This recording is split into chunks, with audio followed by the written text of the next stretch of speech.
everyone, and welcome back to my channel. My name is Annika, for those of you who don't know me yet, or for those of you who are tuning in for the very first time. I live in Germany. I am currently almost 33 weeks pregnant with my rainbow baby after 3 miscarriages, and today I want to talk about how I am preparing my body and myself for a natural delivery.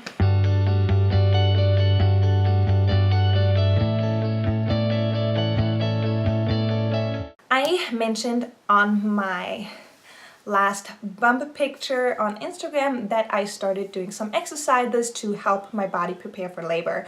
So I got so many requests for a video showing what I'm doing. It's not much, but I will do that today. So let's jump right in and start what I've started today, which is drinking raspberry leaf tea. A midwife told me that it is okay to start at 33 weeks to prepare my uterus for birth.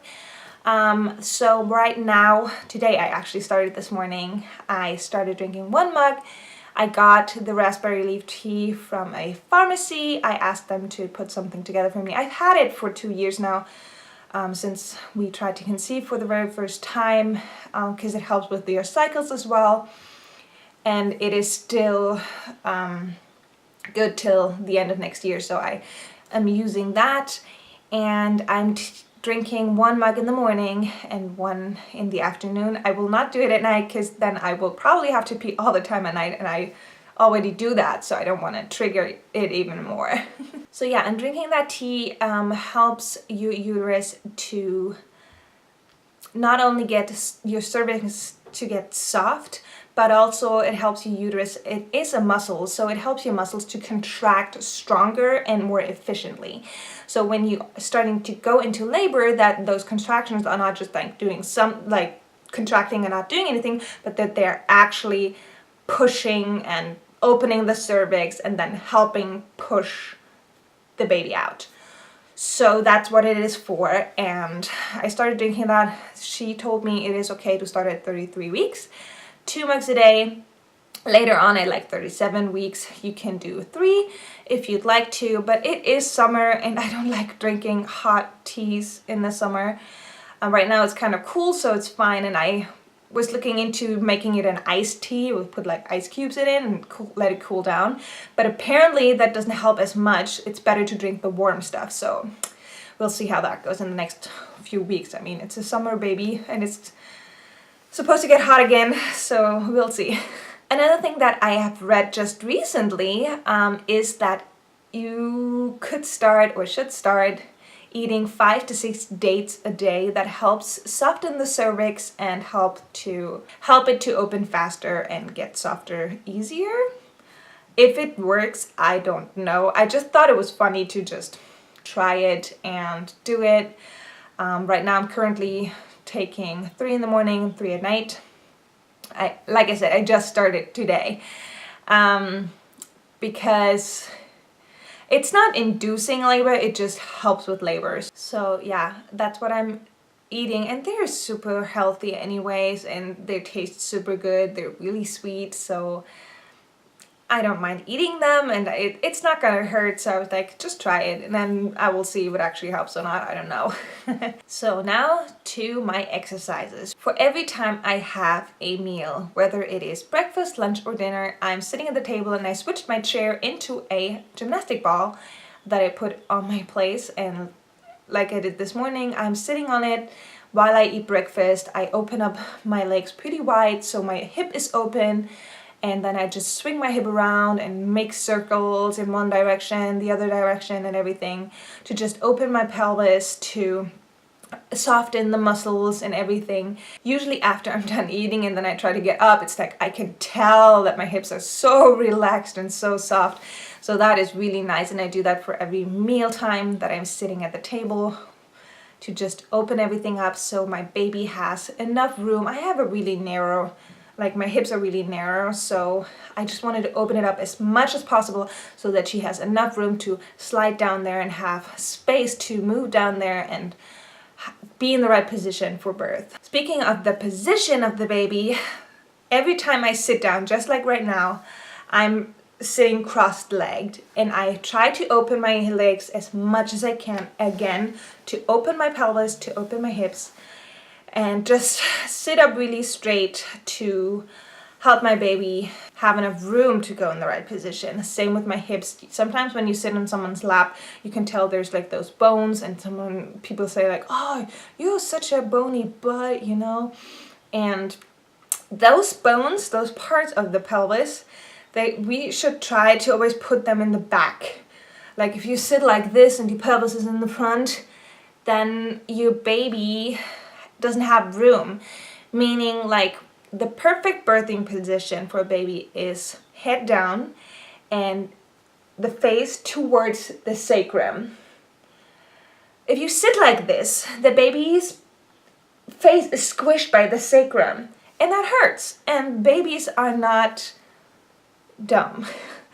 They don't like pain. So what will they do? They will turn around and then they're like facing up towards your pubic bone. And I mean, babies can still be born like that. It's just more painful for the mom and not really uncomfortable because the nose can get kind of stuck. It's still not comfortable for the baby. So, and sometimes then the babies will just flip with head up. And that's something that you don't want. You can, of course, have a baby naturally with their bum or legs first, but they barely do that anymore nowadays. There's barely anyone who's still trained to do that. So naturally they don't do C-sections, which I find kind of sad because babies can be born safely like that if we would just train the midwives and doctors more for it. They did it back in the days and everything was fine. So it's not more dangerous or less dangerous. It's just they don't want to deal, in case something goes wrong, they don't want to deal with it. So that's why they just decide to cut people open then, which I think is kind of sad. So, but to prevent that, in the first case, we can just help our babies go in the right positions by sitting up and not lounging around like this for the last few weeks of leading up to birth. But sitting up straight, give your baby some room, let the baby have space, open your hip, and that way your baby will want to go down and go in the right position, so because the babies know what the right position is and they want to go there. But if you sit strangely or don't give them much room, they don't want to be in pain either. So sit up, put your hips back, open your hips for the last, 10 weeks. I know it sounds like, what, 10 weeks of sitting straight? If you do want to relax, I do too. So if I try to relax on the couch or in bed or something, I always try to lay on my side. Left side, right side, doesn't matter. I put a pillow between my knees and then I relax like that.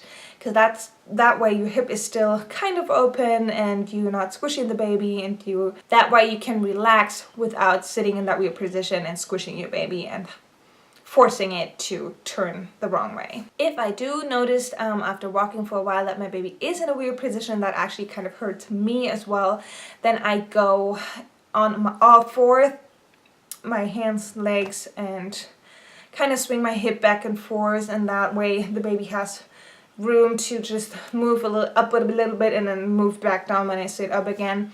It's kind of like the cat and cow during yoga poses, for example. You can do that.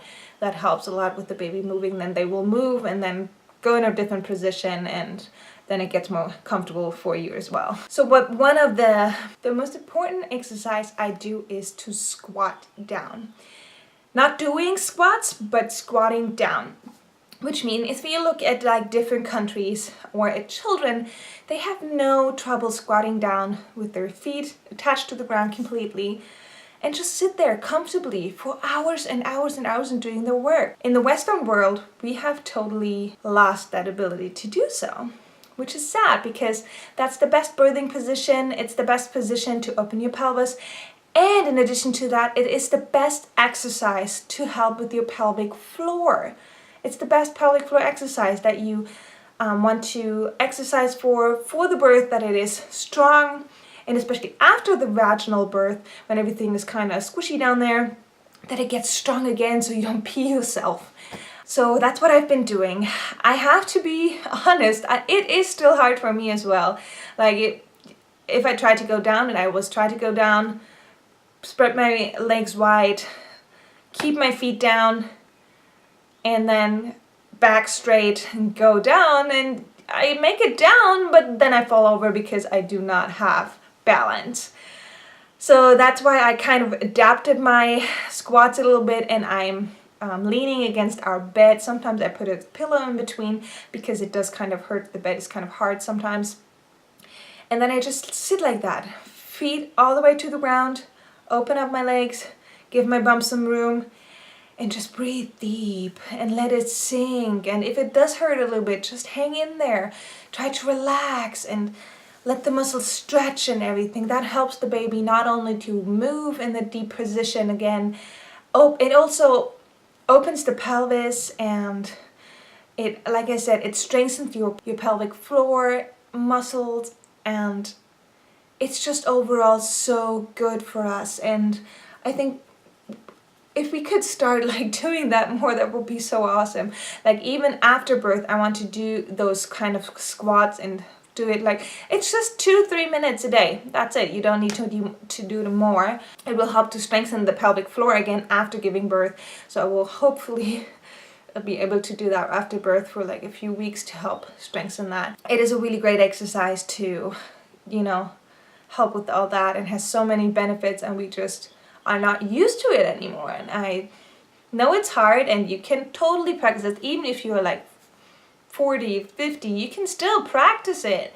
Just have to do it every day and get down further and further and further every day. Relax your muscles. And if you do get cramps, I did too, right in the beginning. I always got cramps. That's normal. It's okay. But you can totally relearn that, because as children, we all know to sit like that. And then as we get older, we just don't anymore. And it's so good for us to just get back into that and squat. Squat down and stay there. Be comfortable in that position. It helps us so much and has so many benefits. That's the biggest and most powerful exercise that I'm doing leading up to our birth. And if I do it at night, I did notice that I am having Braxton Hicks contractions after it. So that's why I try to do it during the day now, because I don't want to start anything early. But if I do it during the day, I'm fine. I don't have anything except that I feel that my pelvis is open and soft, and just, it feels good. It really feels good. So yeah, that is it for my exercises and what I do helping with a natural birth. I will see if anything of those exercises actually help me have an easy delivery. I want to have a natural birth, and I'm hoping for an easy delivery, of course. If you have done any special exercises or do anything special to help you have an easier labor, or if you're doing it right now, just let me know in the comment below. I'm really curious to see what other moms to be or moms did and do to help with labor. Yeah, so that was my little video for that. Thank you guys so much for watching, and I will see you guys in my next video. Bye guys.